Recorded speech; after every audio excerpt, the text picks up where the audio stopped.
Hey guys, it's Witch. Today I want to talk to you about something a little bit different. So, as most of you probably know by now, I follow a vegan lifestyle, which involves being on a plant-based diet. So, part of that is the often asked question about vitamins and vitamin supplements and all that. So today I wanted to talk about what vitamin supplements I take, why, and show you the brands and stuff. I get mine off of Amazon for relatively cheap. They're not too expensive, especially for how much you get. So I guess I'll start with the brand recommendations. I've been taking the same brands for a while. I tried a few other brands and didn't like them as much, or they weren't as effective at raising my levels as I would have liked.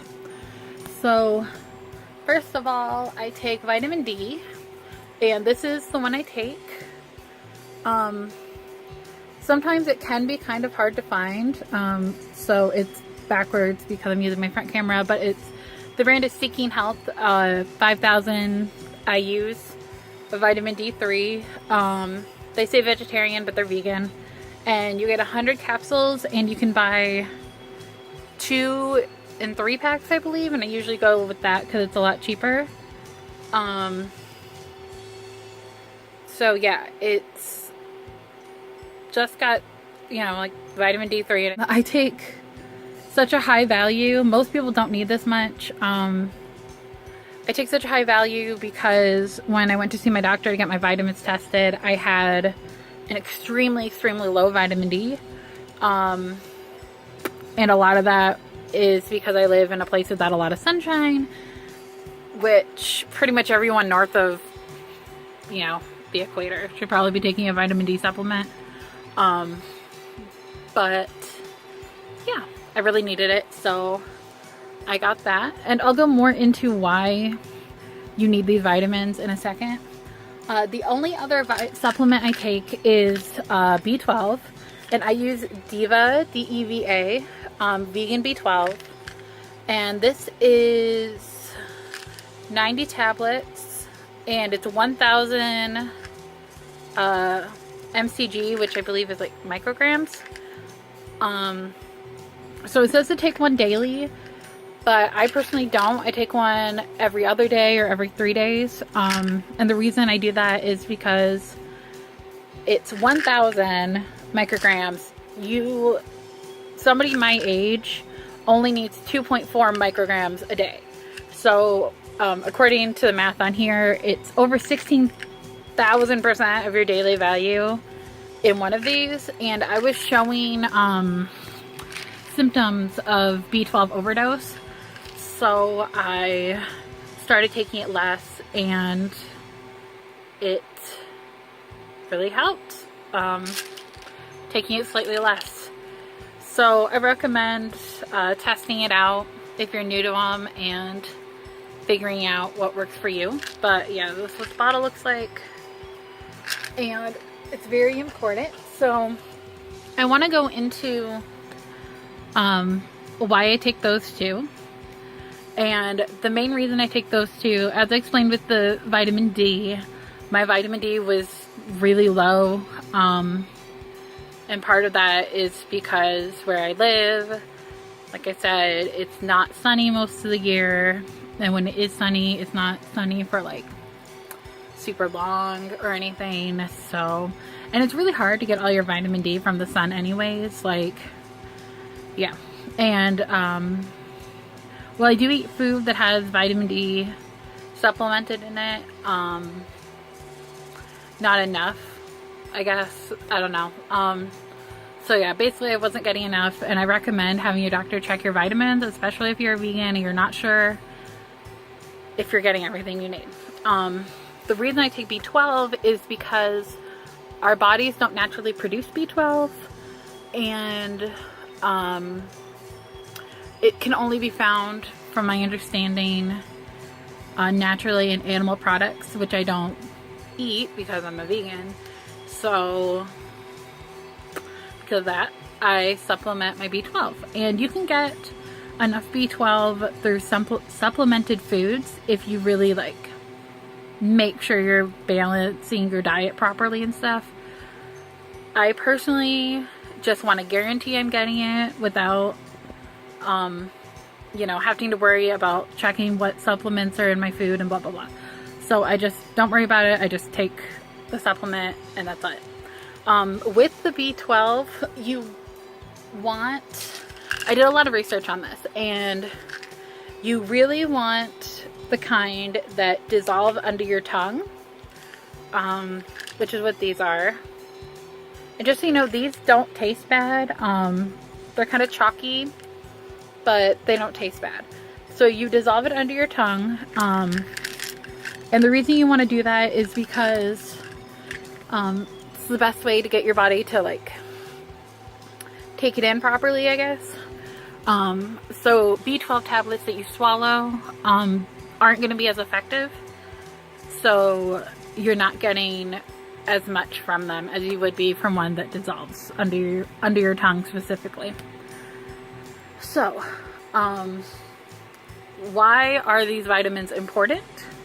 Well, obviously all vitamins are important to some degree or another. At least, I guess not all, but you know, most of the ones that we're worried about here are important to some degree. And these two are especially important and are especially hard to get on a vegan diet. So that's why I worry about these two more than others. So, sorry if I'm looking away from the camera a lot. I'm going to be checking some information to make sure I'm not telling you guys false information. So, vitamin D is important because it makes your body absorb calcium and it promotes bone growth. So without it, your body won't properly absorb calcium, so the calcium you're intaking won't be going into your bones and won't strengthen your bones if you are not getting enough vitamin D.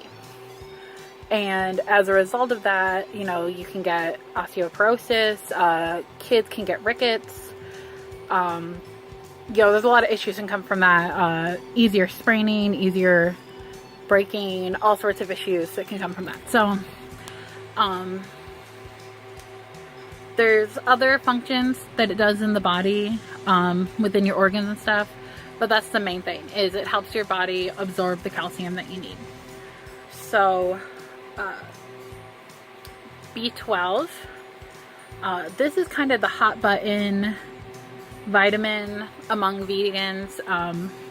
I know carnists are usually more concerned with protein and iron for some reason, neither of which the vast majority of vegans have any issue with at all.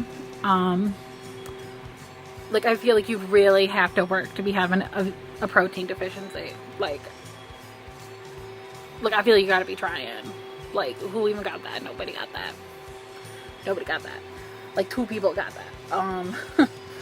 So B12 is one that actual vegans are worried about more than anything else, usually, I find, because it is the hardest to get on our diet, easily, hands down, the hardest to get. And it's also one of the most important vitamins. So that's one of the main reasons I supplement. Like I said, you can get it in your diet, but you have to eat supplemented foods and make sure you're getting enough of that. And I prefer just, you know, the guarantee. So what does B12 do? B12 essentially makes DNA. It makes blood cells. So without it, your body won't produce blood cells properly. It won't produce the DNA it needs properly. And like, the DNA does a lot of different stuff in your body. I'm not an expert, I'm not a doctor, but you need the B12 to make that, and it's important. So it naturally occurs only in animal products, as I said, because a lot of their bodies produce it, if I'm understanding correctly. And it can cause a lot of issues.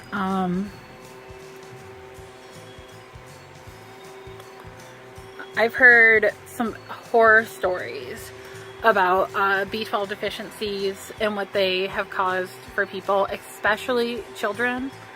That's one of the biggest things that B12 deficiency is known for. If you are a breastfeeding mother and you're breastfeeding your child and you're not getting enough B12,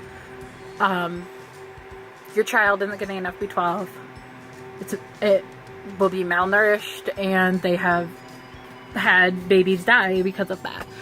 So, especially if you're pregnant or breastfeeding, B12 is like extra super important, because you need enough for your own body, but you also need enough for your baby. But even without that, it's really important for organ function. It's really important for proper blood. It can also help cut down on a multitude of diseases. Vitamin D is still being studied, but it's believed vitamin D can also help cut down on several diseases, including helping prevent and reverse diabetes. So, you know, it's definitely got benefits outside of what we can see immediately. It's just a matter of pinpointing them. So, B12 deficiency can be caused by a lot of different things, ranging from just not getting enough. But if you are getting enough and your B12 is still too low, I recommend getting checked out, because a lot of things can cause your body not to properly take in B12, including thinning of your stomach lining, anemia, Crohn's disease, a bacterial imbalance, parasites, you know, and certain immune system disorders as well can cause that to be an issue. So if you are getting enough B12, you think, but you're still low, I would definitely look into the possibility of there being other sources for it being low. But yeah, so those are what I supplement. I know B12 is a big supplement in the vegan community, so let me know below if you're vegan, what you supplement, if anything. If you don't supplement, what are your favorite products that are fortified? What are your favorite products that help you get those vitamins? And yeah, let me know anything else you think might be relevant to this. And I will try to remember to put a link down in the description to these products on Amazon in case somebody's looking to get them. So, I'll talk to you guys soon. Bye.